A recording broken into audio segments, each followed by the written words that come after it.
Anybody soak their, I don't know, chickpeas before they cook them? Yeah. Black beans? Mhm. Sometimes people soak their rice before they cook it. You know what these things, the grains have these things called phytase inhibitors. You may have heard of this. Phytase inhibitor is an enzyme that basically, I think it's an enzyme, I'm not sure, that inhibits digestion. It makes it so things can't be digested.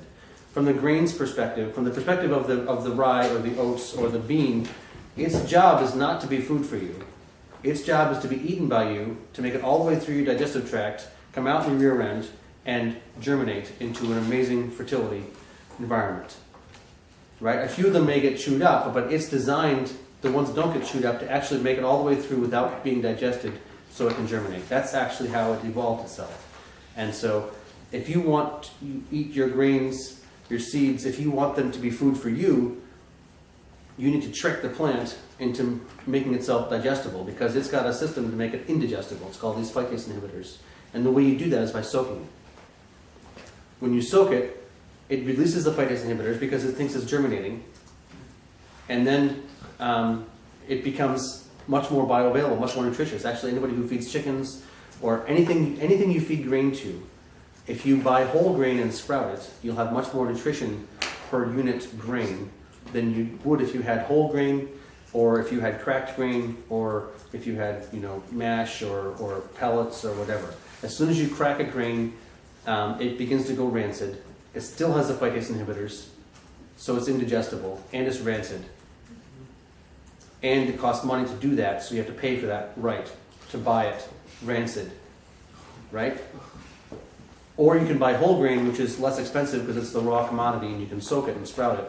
And actually, the enzyme levels, the nutritional, available nutrient levels dramatically increases. Either way, that same concept when it applies to cooking rice, or baking flour for bread, or any of those things we call grains, that we seeds of grain. That same thing applies when it comes to starting seedlings. If you can initiate the germination process, if you can soak the seeds ahead of time, you can really get them to, in their very first moment, take in some things that'll make them flourish. I personally use in my seed soak a mix. I think it's about 4% kelp and 1% seawater.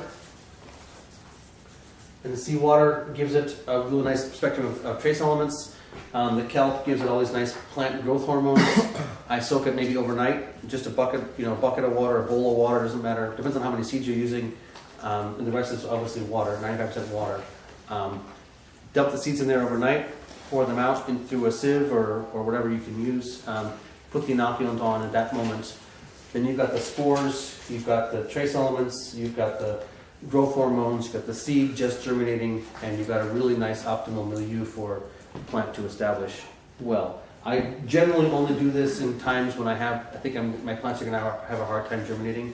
Like if we get some warm weather in the middle of February, looks like we're going to have a week it's going to be above 35 or 40, I may go out and try to seed a hoop house. And usually I would say my odds of seeding a hoop house in such an adversarial environment are, moderate. But if I soak the seeds first and get them all really ready to go, and I can watch the weather and time it right, I can usually get a pretty good germination. If you have issues with things like, beets don't germinate, or spinach doesn't germinate, or any of those corn seeds, anything that's big that doesn't germinate well, or if it's a little bit dry out, I think it might not germinate, you can soak the seeds ahead of time to facilitate the germination.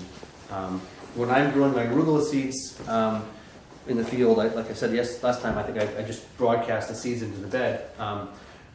If I don't maintain hydration for the 2 days it takes them to germinate, constantly, if there's ever a moment when I can look at the soil and it's dry, where the seeds are, I can pretty much guarantee that I'm going to get flea beetles. Pretty much guarantee that I'm going to get flea beetles.